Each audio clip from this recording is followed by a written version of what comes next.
Investing Insights with Right Property Group, exploring trends in real estate and helping property investors gain financial security.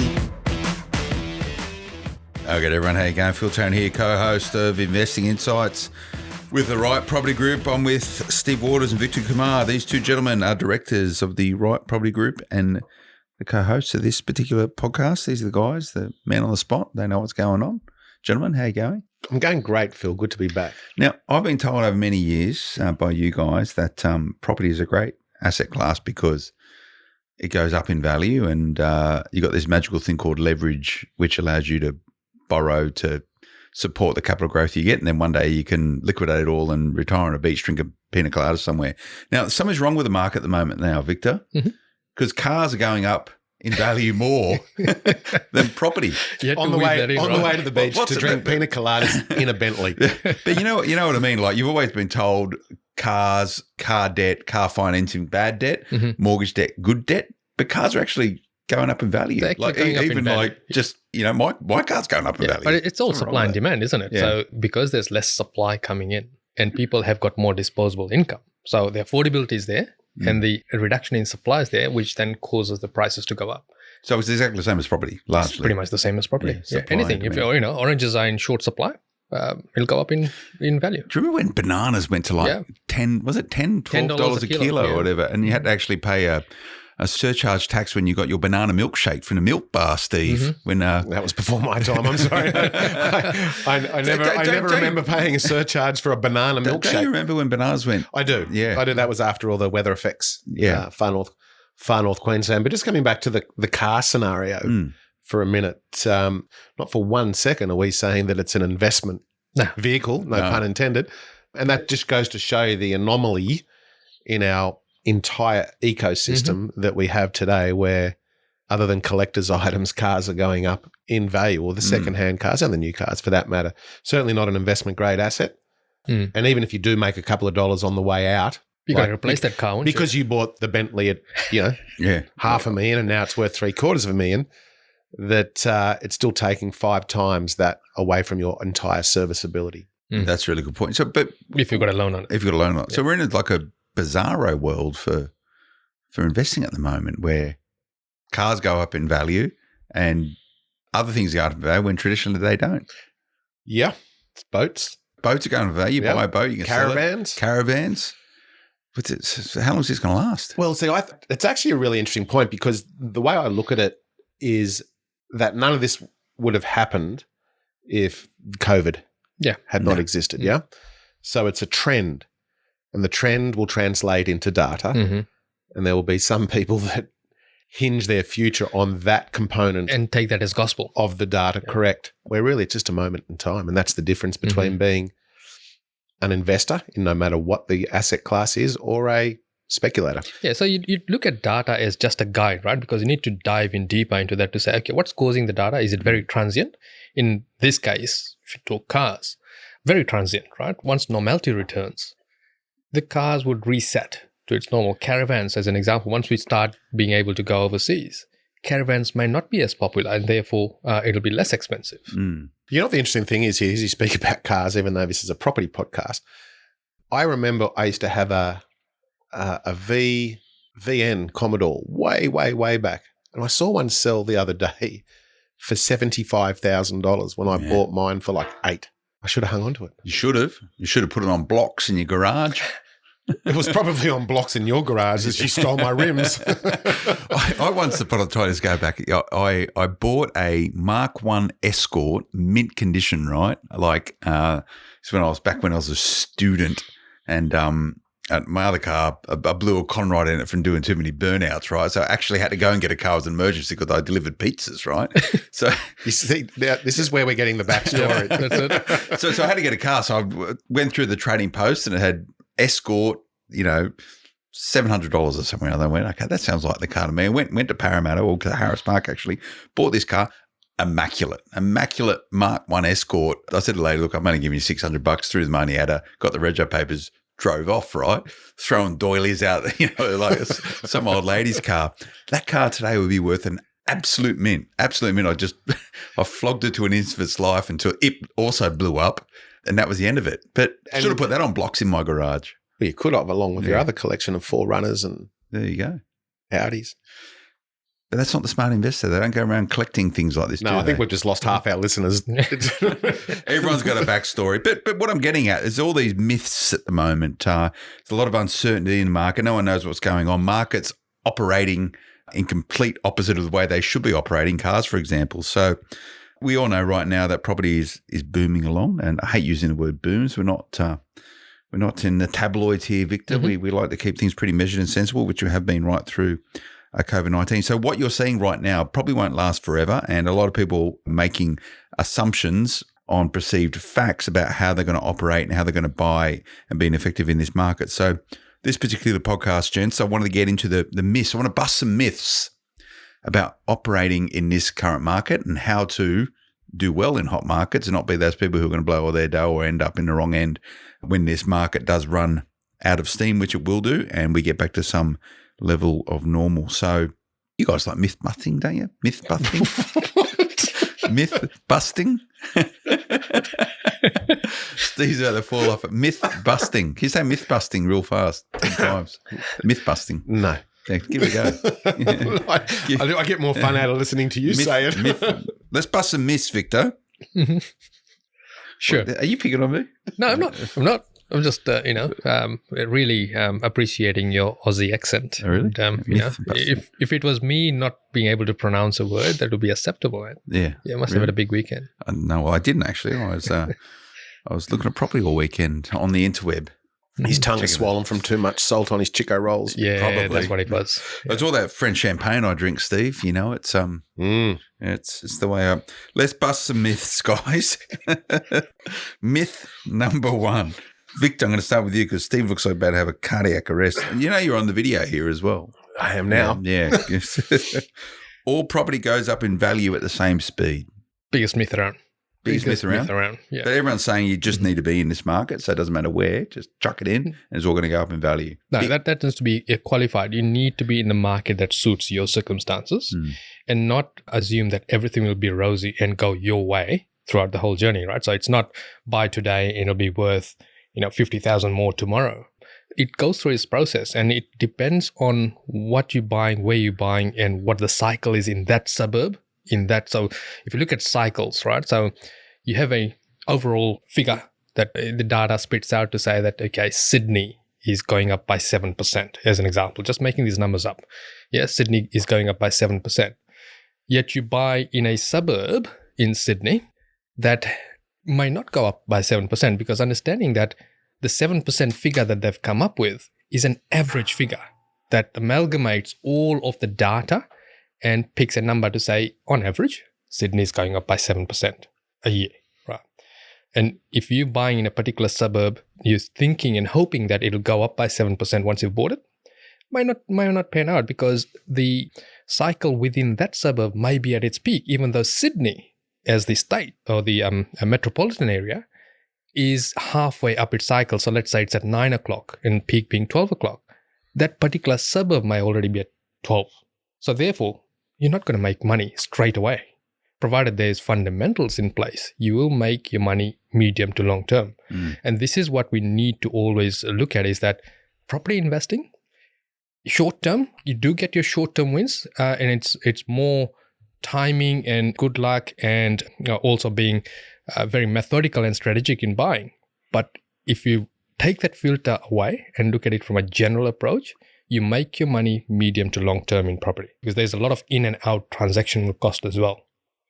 So this logic then of all property goes up in value at the same speed is a huge myth. And you're talking about Sydney. Sydney's, I don't know how many properties are inside the Sydney Basin, but there's nearing 4 million people now live in Sydney? Correct. That's a big old place. Yeah. So if you look at generic or normalized growth patterns, Sydney from trough to peak generally goes 3 to 5 years. Now, that's just a formula or the data that shows that it has done that trend over the last couple of cycles, but that doesn't mean it'll translate in the next cycle. If you look at Brisbane as an example, your growth is not as spiky, it's more rounded. So your growth patterns from trough to peak, if you look at the last couple of cycles, has been 7 to 11 years. And so therefore, both markets are moving at different speeds. already just from the data. Then you need to drill down to say, okay, what is really happening with the property I'm looking at buying in this area?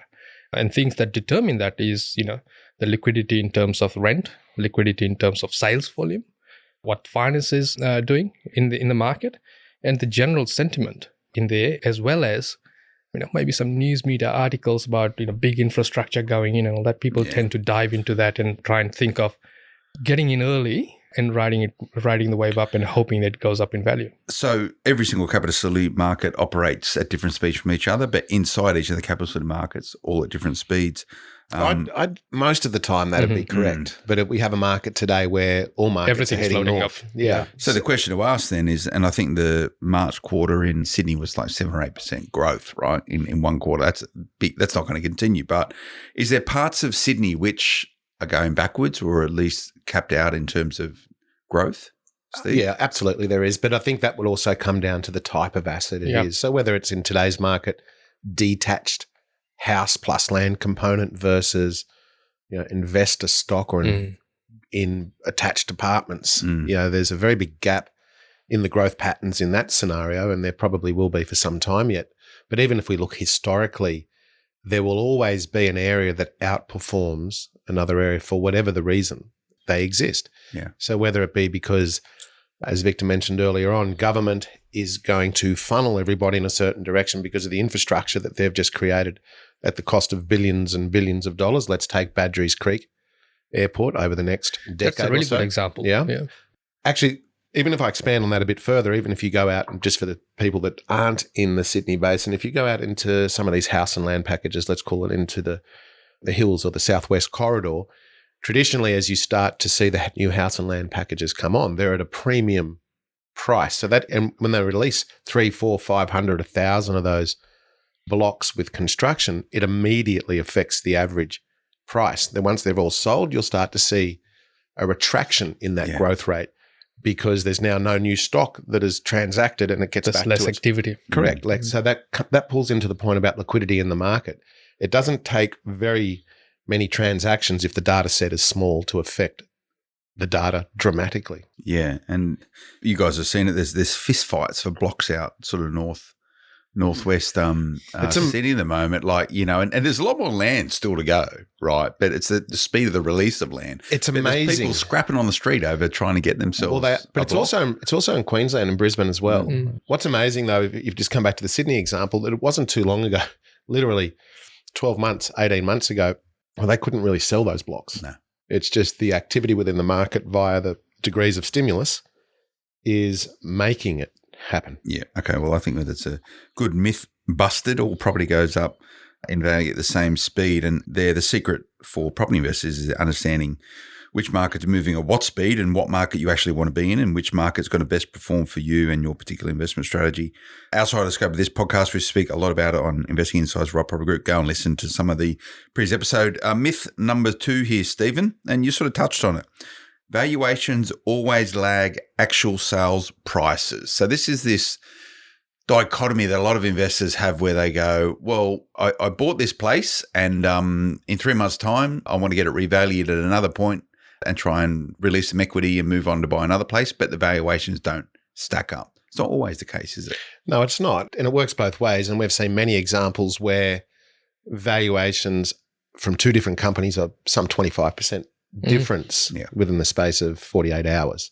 So it is quite subjective. But generally speaking, valuers can only use the data that's in front of them. And that data comprises of sale results, transactions, agent interaction. And what I mean by that is actually ringing the localized agents up and saying what has transacted that not necessarily has hit the data warehouses, and then making an assumption overlaying it with risk, area, supply and demand. So it's actually quite a complex job and a risky job for the valuer to actually put a figure on it. So more often than not, it'll be around on a sales contract, so what the sales price is. That's why very rarely will you see a valuation come in over contract price. Yeah. So the argument or the narrative isn't around that. It's for investors, it's usually around, well, I think my property's worth this and I want to extract some equity out of it or recycle capital.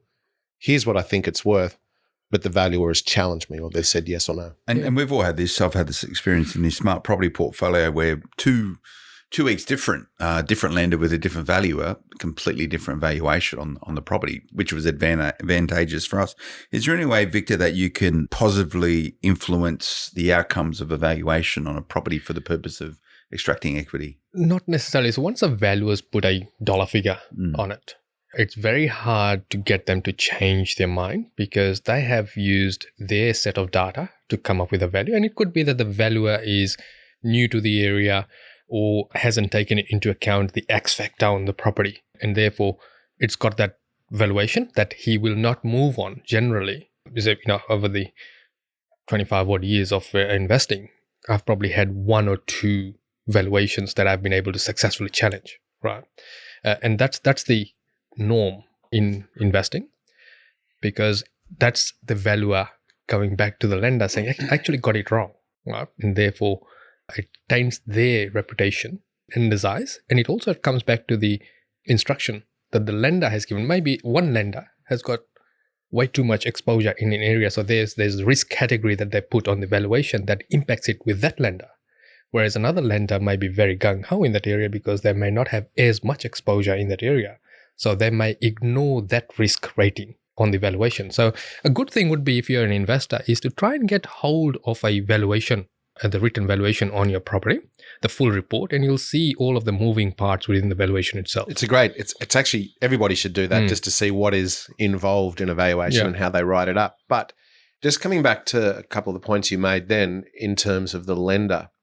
So if you take, we'll call it ANZ today, who are very, very aggressive in the market, and you go to buy a property that has a DA approval on it, or it may have a granny flat on it, or a secondary income, whatever it may be, whilst ANZ are very aggressive in the market, it's not their flavour. It's not their flavour at all, and they'll dial the LVR back or the valuation to get the same effect. So sometimes it's not about the asset, it's about the lender choice and what their product and their description is.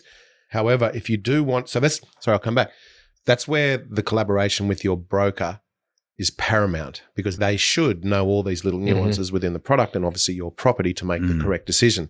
But if you are, let's just say, a vanilla, for want of a better word, property transaction that you want to extract your equity out of, and you've owned it for however long, then give yourself the best chance to get the right valuation. So the first thing is, never let the valuer go there blindly to establish a price. So you set the price. Create yourself a pack as well, as we've often talked about on the various podcasts, and that pack should include the description of the property, all the data, apples for apples comparable. So these are the same tools that a valuer will use. 3 written market appraisals from localized agents on their letterhead. And if you've done a big renovation, show the before and after photos and as well as the spend. That way you're building up a picture for the valuer as to say, I'm actually quite sophisticated. This is what I think it's worth. On the other side of the ledger, though, if your property's worth $750,000, don't say it's worth 1.2. Don't go over the top. And this data discrepancy is even more highlighted now with all of the photoshopping of the internet photos that's done when the property is initially marketed. A nice warm fireplace. That's right. And all that sort of stuff. So the valuer doesn't have the actual comparison of what it was and what it is now once you've done the renovation as well, right? So that's why, as Steve said, you need to give yourself the best chance, create that pack, and make sure that you or someone that has been properly briefed actually meets the valuer on site. I'd probably say not yourself. So to be your property manager, unless it is owner-occupied or whatever, then clearly, but don't shadow the valuer. Walk around going, what about this? What about that? Pointing out stuff. Yeah, did you notice my crystal chandelier? It's not going to do any favours. But you're never going to know which valuers like particular areas. Like it's a bit of you're going blind about. You got some understanding from the lender's appetite, because your broker should know that, but you never know what value you're going to get any given day, whether they're happy, whether they're not, you know. And I've always found every valuation's like Christmas. You're either going to be really disappointed or all your Christmases have come at once. It is that it's a bated breath thing. And look, this is nothing against valuers, because they've got a tough job. Yeah. They've got a limited amount of time, multiple valuations to do in one day, and their insurance, as an example, is very, very high. So they're I think just subconsciously they're going to err on the side of caution. Particularly in this market. Especially in this market. Absolutely. Yeah. So one of the things that back in the olden days, you were able to choose your valuer as to who the valuer is going to be. But now it's all automated. So when a valuation request is submitted by the bank, it gets picked up by an aggregator and then farmed out to a valuer that's next in the queue. So you actually don't get a choice with most banks. as to who your valuer is going to be. Yeah, okay. Well, we could probably do a whole podcast on valuations, but there's one myth busted. Now, another one here, Steve. There's no such thing as a bargain in a hot property market. And by bargain, it's in rabbit ears, inverted commas, because whatever you pay for a property is what it's worth. Yeah, it depends on how technical you want to be. I mean, the value of a property is what someone's willing to pay for it. I think more so the answer to the question or the statement is, where is the value intrinsically after I purchase it? Is it because I give it a haircut and a shave? Is it because it's zoning? Is it because there's going to be massive infrastructure within the next 12 months, 2 years, whatever it may be? So it's not so much about the value now, even though we'd love to have that and make ourselves feel good about life. Put the filter of 5, 10, 15 years on it. That's where the true value is. That's a really good point. And Vic, how do you go about articulating value to your clients in this particular market? Because in a buyer's market, value is seen as, hey, I've got this so far under market value of what it sold recently, whatever. It's quite an easy, tangible thing to prove. However, in a hot market, realizing value is something very different. It is. And it's all about getting to the front of the queue to control that asset and paying not an absolute premium for that property in comparison to the general public, right? But it still comes back to what value it holds within your portfolio as opposed to a generic valuation to say that it was a $500,000 property. Normally would it sell for $520,000? I've got it for $500,000. That's not value in its true sense. The true value is what it will do for your portfolio and your ability to hold on to this property via its cash flow, medium to long term. That's where true value lies. So let's explore that a little further, because value doesn't necessarily have to be in its equity position. It could be in what it does to the portfolio via a cash flow position, as an example. But you did mention what it means for your portfolio. So I'll give you an example of what we've done recently, where a client bought a 1,000 square meters 8 years ago for whatever the price was, and next door came up, which then gave us another street frontage at another 1,000 square meters with some zoning. So if he was trying to identify value based on what he purchased for 8 years ago, it was going to be a moot point for them. He'd never get past or take that next step. We could afford to pay a little bit more because we could dollar cost average over the two different blocks. So there's always a set of reasons, if you will, as to how to determine value and what it does for you. So if you look at that property in isolation, you've probably paid retail on that property, right? But by combining what he's already got and this new property, it further expands his portfolio and puts him in a position where he can capitalize on the amount of land that he's got. So the value proposition for them wasn't in the purchase price, nor was it in the cash flow. The value was in the opportunity. Yep. Yeah. So value isn't universal. Correct. Okay. So how do you actually appreciate where value lies if you look at it in a linear way, as in price point? Does this come through experience or? It's a good question, and you can get lost in the maze of, analysis paralysis and decision fatigue, which is probably one of the biggest Achilles heels of an investor. Yeah. I think you've just got to not overcomplicate the decisions you're trying to make and how you're trying to explore the reasons for that decision. And when we start investing, or even maybe just even subconsciously, every property we purchase, we are looking for that equity value or that price value. But I just think if we'll take today's market, which is really what the myth was, if I paid full freight for a property 6 months ago plus 10%, then today I'm probably still in a circa plus 15% position. Now, does that mean that we all go out there and overpay? Or inverted commas overpay? No. But sometimes a decision needs to be made, especially in today's market, where it's not about the price. Once again, it's about the opportunity to control it. And so that may be terms rather than price. Yeah. A illustration of, overpaying a property and how it works out medium to long term is if you look back in the, yesteryears, a suburb in Brisbane called Runcorn, where there was the two-tiered marketing, where they got people from Melbourne, Sydney, they took them over, bussed them around and got them to buy properties on a Sunday. And it was high-pressure marketing. But these guys ended up paying 80 to 120K more than what the property was worth, right? Now, it was all disguised by cross-collateralizing the properties with their homes and also because data was not as easy to get to at the time, these people overpaid.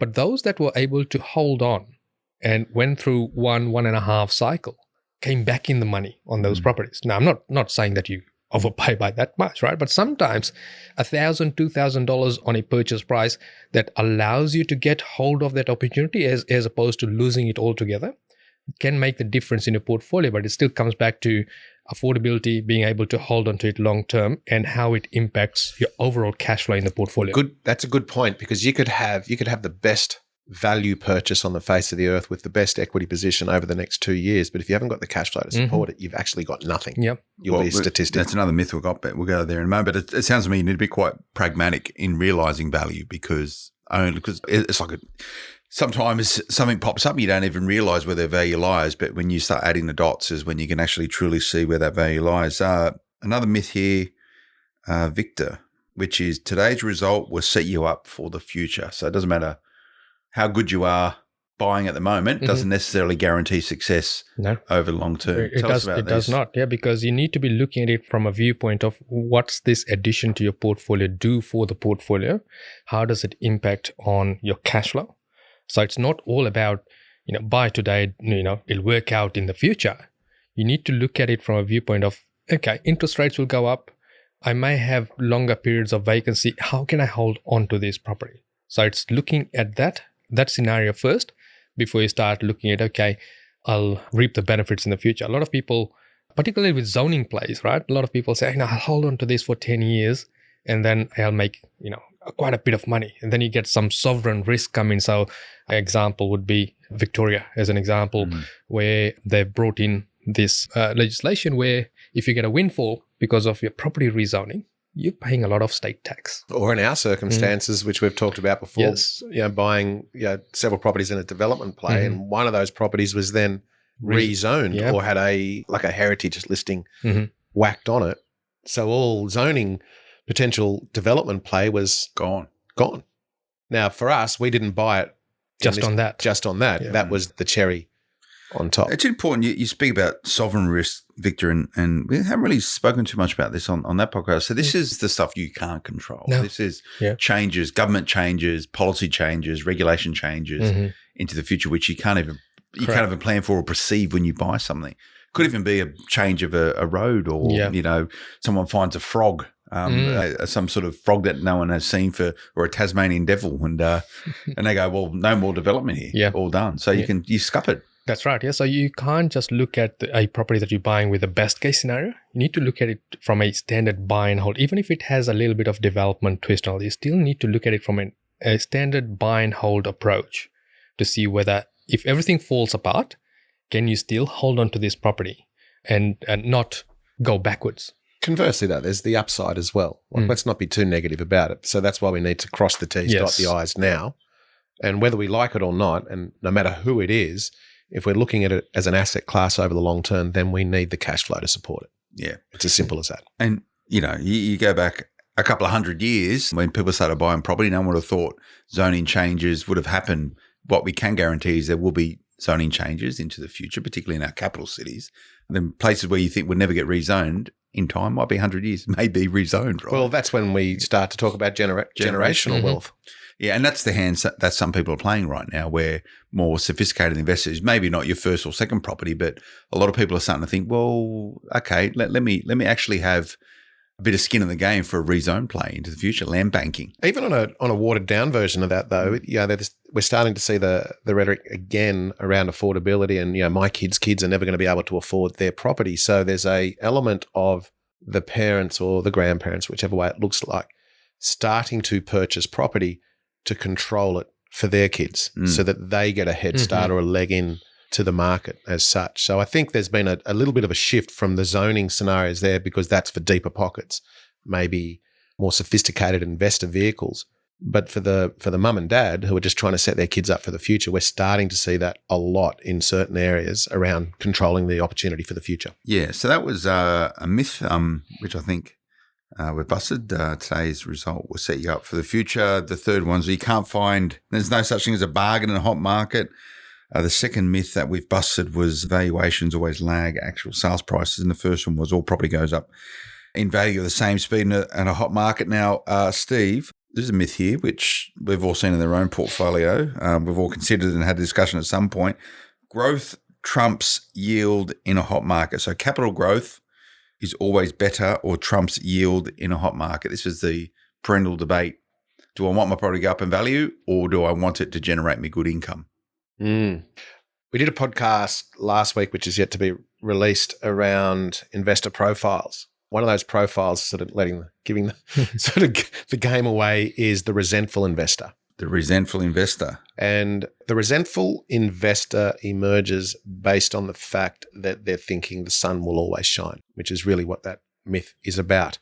Because in a hot market, what happens is certain investors say, don't worry about the cash flow, don't worry about the cash flow. Rates are low, but we're getting tremendous growth. So I can deal with the fact I've got minimal cash flow because I'm just growing at a rate of knots. And that kind of justifies it in my head. However, once we get to normalized growth patterns or even a contraction and rates go up, then what happens is that lack of cash flow becomes very apparent because there's no growth. Then the investor becomes resentful to the property and tends to sell just as everybody else does the same thing. So I think that you need to take a very balanced approach. And unfortunately, as humans, subconsciously, we always want a piece of the action wherever that action is greatest.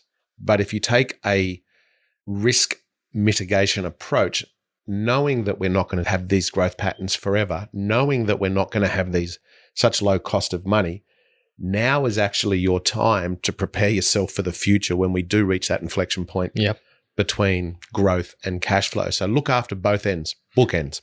You do need to bookend it. And yield, again, is not universal. So it's different for everybody. It's different for every single person. A lot of it to do with your debt. And is the sixth myth busted here that we hope, Victor, as part of our podcast today, 7 myths busted in a hot market. Finance just doesn't matter. Just get it and you can sort it out later. That is probably the biggest mistake most investors can make right now, as in, I just want to buy a place to realize the capital growth, so I'll just get a loan and it doesn't matter what the loan is. Wrong structure, in the wrong structure, the wrong type of product, lack of features, fixed, variable. Finance really matters in this particular market, doesn't it? Probably spin that around a bit to say that most people are focused and think that interest rate is the first thing that they need to look at. It's probably the second thing they need to look at, right? The real thing they need to look at is how flexible the finance is in relation to the property that you're buying and in relation to what's going to happen in the immediate future in your income generation. So I'm talking about your job, right? So if, as an example, you're getting a ultra cheap rate with a lender, but that lender does not support a granny flat construction straight away, right? Whereas your plan for that property, because you may be transitioning from PAYG into self-employment, is, you need to actually build a granny flat ahead of time because you won't be able to qualify for a loan down the track. That's the wrong lender to approach based on the interest rate. You'd rather go to a lender that'll actually fund the granny flat construction. So that's where the focus needs to be. A lot of people also look at it from a viewpoint of, I'll always be able to qualify for finance, right? And that's probably the biggest fallacy out there because the finance metric changes. As you get more properties under your belt, that changes. As the interest rates go up, that changes. As APRA steps in to regulate, finance changes as well. If you go back to 2019, that was a huge change. And a lot of investors and home buyers had to sit the sidelines because even though from their household budget they could afford, from the bank's calculator and what the bank was allowed to assess as income was no longer there compared to the previous year. So all of these things do hinge around your plan for finance. And the bottom line is this, right, Steve? We always say this, is that you've got to buy the money first before you can buy the property. Well, you've got to buy the debt before you buy the property at the end of the day. But I think maybe the best way to think about it is that the collaboration between the broker and your property advisor needs to be first rate. Yeah. They need to know what the plan is and the advisor needs to know what the finance is because the two go hand in hand. Gone are the days, as you say, where it's just any finance will do in any market. You do want the flexibility because people now are more sophisticated in their approach to investing, hopefully. And there are some products out there that the banks might be willing to give you that I just wouldn't touch. Not because, even if it was a last resort, because of the lack of flexibility in the way they tie yourself in, as well as the fact that it might have detrimental effects to the rest of your serviceability, which is another conversation. I think at the end of the day, once again, the collaboration between all your key service providers will give you better direction than just any product, any house, any state, any time. Yeah, you got to look at it from a viewpoint. Let's say, and just painting up a scenario that you've explored all lenders and there's only just one lender or one or two lenders in a third tier lending space that is willing to give you the money. You have to look at it from a viewpoint that, okay, if that lender starts increasing their rates rapidly and, I need to refinance because I need to get to the equity or get myself out of trouble, there aren't many lenders willing to lend you the money. So you need to take a long, hard look to say, do I get into this debt or do I give this a miss? Well, go back to the beginning of the conversation around your Bentley and your Escort and the car debt associated with it. Both of them white. Yeah. No, but like part of the finance is what you're doing today because money's fairly liquid Yep. and the ecosystem that we're in is loose or looser than what it was 4 years ago. And there's the government incentives to 100% write-off and all that sort of business for whatever it may be. There are mountains of people that are going into unsecured debt or even semi-secured debt around things like that who potentially might be investing now or want to invest in whatever the asset class is, but they're giving no thought to 12 months, 2 years, 3 years down the track and how that is actually going to impact them, because here's where Murphy's Law is going to kick in. You're going to want to refinance. Interest rates are up, but you've got $50,000 to $100,000 worth of unproductive debt at 5 times the serviceability rate, and that will be the key to being able to move again or not, or to get yourself out of the situation. So how do you mitigate all that?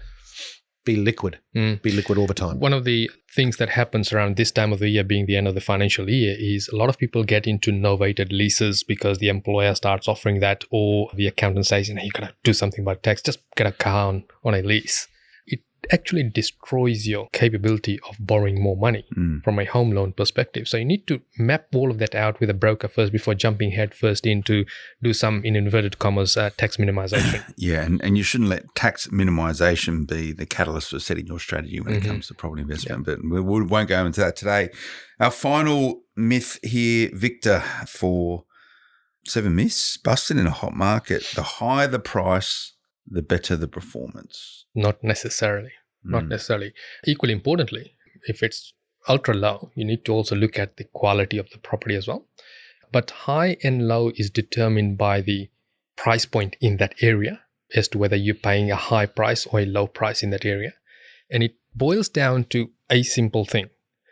It's your affordability. So let's say, argument's sake, we bought $1 million property, right? And the yield on that happens to be 2%. Right now, it'll be affordable. So in terms of the interest rate, the differential between rent coming in and the money you're paying out for mortgages, right? It'll probably be about 10, 15, maybe 20K negative cash flow before tax, right? What happens when it goes to 4%, right? So that's something that you need to be looking at. So it could be that area plateaus and doesn't move for, say, seven years. For 7 years, now got holding cost that is escalating as the interest rates go up. And therefore, it starts impacting on your serviceability to buy further properties. And also, it can come to a point where you've done all of the heavy lifting, you've done everything. There hasn't been a significant movement in pricing so that when you sell that property, as an example, you're not clawing back all of your holding cost. Yeah, I think maybe the question is the debate between the higher the price, therefore the inner city rings are going to grow at a greater rate than something out in the suburbs. Yeah. And I do not buy into that whatsoever. So if we set aside, your own unique affordability piece and just look at what performs better, I just don't buy into that argument at all. What I do buy into, though, however, is that 10% growth of $1 million asset as a dollar amount is far sexier than 10% growth of a $500,000 amount, just purely because of the numbers. However, if we could put aside the argument one grows better than the other and you could locate the area that they grow equally, then maybe having the same exposure by 2 $500,000 assets, just using numbers here, is far safer than being all in at a 2% yield on one asset, maybe getting 4% over 2 assets with the same exposure, the same rate of growth, 2 streams of income. Maybe you could get funky and get 3 streams of income out of it. Then you're in the box seat, however. But absolutely do not buy into the fact that one outperforms the other. And especially now that we've seen COVID and how it shifted The trend trends. shift, yeah. Correct. For forever. But I do believe so that you want that diversification. And if it means bracket creeping, so once you've set that solid foundation, then you can bracket creep up as you become more sophisticated and you look after that bottom line. And this is portfolio makeup. And when you secure more property, you get the privilege of being able to be a lot more tactical and strategic about that. But I remember, Victor, you've explained this really well in the past, and I'll get you to do it again. Everyone always said you need to invest within 5 and 10 kilometres of the CBD, right? Yep. And to Steve's point around how COVID has changed things forever, your application of that was, yes, that is true, but it doesn't have to be a capital city CBD. And you always spoke about these satellite CBDs, and we use Sydney Basin as an example, Liverpool, Campbelltown, Blacktown, Hornsby, Penrith, Chatswood. You know, it doesn't matter where they are, but the same logic still applies, right? It does. And a lot of times when we're investing, we just regurgitating, acronyms, and we're regurgitating the thought process that most people have put out in the yesteryears. And if you look at the metrics of before, the employment was in the inner city ring. People with wealth were living on acreage and in the suburbs, right? Now that's now flipped in the sense that you've got diversification of employment. So you're looking for the employment nodes now. So your Liverpools, if you're talking Sydney, your Liverpools, your Blacktowns, all of these areas, they're the employment nodes. Yes, Sydney CBD also has got the employment node, right? So you need to look at it from a population pressure, ease of travel, and it doesn't mean that if Sydney people are comfortable traveling hour and a half to get into the city pretty much on a daily basis, that's true for Brisbane, because they have different traffic patterns, they have different expectations when they're living in that state. So you need to look at it from a definition of CBD, and the CBD really you need to redefine it as your employment nodes and how far you are from the employment nodes itself. And then maybe overlay COVID now, because that's definitely shifted the potential trends for the future. And take Byron Bay. If you were sticking to the 10-kilometre radius around CBDs, you'd have never gone into Byron, would you? And so I think the employment nodes is very, very important, but also the demographic to which it's catering for is very important as well, because you mentioned Brisbane. Brisbane's livability metrics, if you will, is far different from Melbourne's, far different from Tasmania's. Yep. And so trying to approach it with a one-size-fits-all or one rule can't be a blanket approach. It's just craziness. Really cool. Well, gents, we've busted a lot of myths there. I've got the word out properly. We didn't really touch on it, but one of the biggest myths, Victor, is property doubles in value every 7 to 10 or 7 to 12 years. I think it's probably the biggest misnomer of in property investment. Properties can double in a year. Properties can take 20 years to double. Yeah. Right? So it comes back to what cycle it is. You're laughing. I'm actually, as you said that, I've got an example from in my own portfolio, both of those. I've had one that doubled in 12 months back in the day, and I've got one that is 20 years on and yet. And it's still not doubling. It's still worth what it was back then. It's an absolute myth. And that lends us to the first myth: all property goes up in value at the same speed. Right? And I think the myth about 7 to 10 years doubling effect is the fact that it's a linear approach of 5 to 7% growth each year, right? Now, if you map that out, yes, it'll double in 7 or 10 years. Yeah, but that's not true, right? We get spurts of growth, and then you get flatline, or you can go down. Yeah, which then ties in the finance, because if you do get a spurt of growth and you want to extract equity or multiply or do whatever it is, if you haven't got the finance correct, going back to whatever myth it was, well, then you're in a stuck position. Yeah. And for all those people listening, if you've never done this, I've done it. I'm sure you guys have, where you can turn $1 into bazillions of dollars in terms of doubling, where you go 1 turns to 2, turns to 4, turns to 8. But then it's when you get to 10 or 11 iterations of that, the thing just goes berserk. Well, see, that's the beauty about property. And this is when I mentioned earlier on about being the resentful investor. The stats show us that generally speaking, investors hold their property for 5 years, and it's because they haven't made the $1 million they thought they would, or they have and they're lucked it. But traditionally, most investors will get out after that market. But that's just when you start to see the gravy. Yeah, the initial seeds of the result that you're looking for. It's really after year 10-ish or thereabouts that you start to see that the rewards for your property, the way that I speak to everybody is from year zero through to around about year 7 to 8. Yeah, not expect nothing, but don't get too amped up. It's really after that you'll start to see the fruits. And if you want to have a look at that dynamic, and it's different again, we're talking about doubling, but just go 1 times 2 times 2 times 2 times 2, and you'll see how it just accelerates rapidly. We've done pretty well there, gents. What's happening over at Right Property Group these days, Vic? You guys sort of running off your feet as per usual?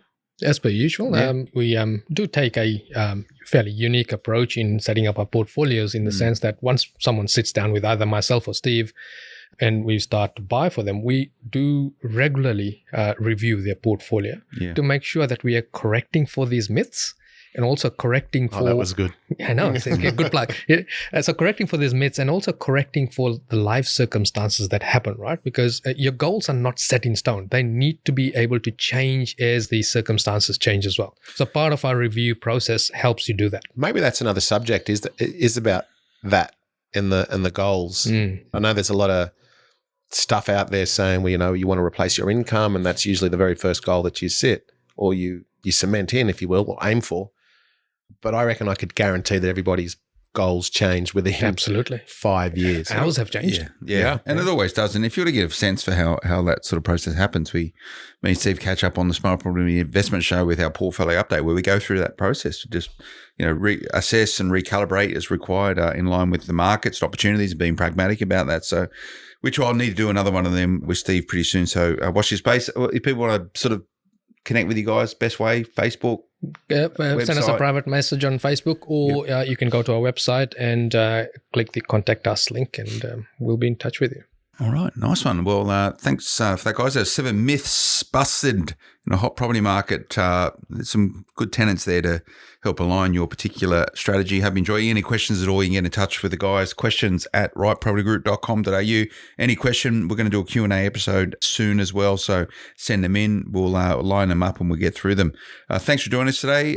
We'll see you again next time. Until then, bye-bye. The information featured in this podcast is general in nature, does not take into consideration your financial situation or individual needs, and should not be relied upon. Before making any investment, insurance, tax, property, or financial planning decision, you should consult a licensed professional who can advise whether your decision is appropriate for you.